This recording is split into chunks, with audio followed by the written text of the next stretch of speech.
Good morning, everybody. Just a couple quick minutes here to talk about Module 6.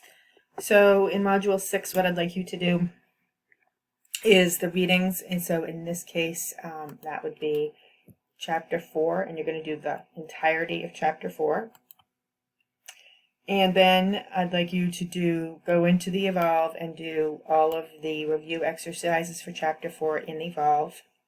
So don't worry about the end of the textbook review exercises, just do the Evolve exercises.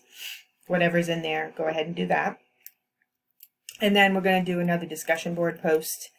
And in this case, what I'd like you to do is what is an example of an ethical dilemma that you have run into working in a medical office that you may run into. So I'd like you to just kind of put on your pretend hat and think about a dilemma that you can foresee happening based on your reading this week that could happen in a medical office, and provide that as an example, and we'll discuss it.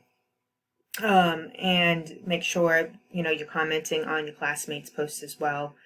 And so that will be that for this week. There's no quiz, there's no paper. I figured after last week's paper would kind of catch our breath a little bit. So I am working on getting things graded, and we will have the Tuesday Zoom class. So make sure if you have any questions, you're bringing them to the Zoom class. Again, they haven't been running very long. I'm guessing we'll probably be about half an hour at the most, but I think it's good to give everybody that chance to touch base. So that's it for now. Enjoy the week, and I will talk to you on Tuesday evening. Bye, guys.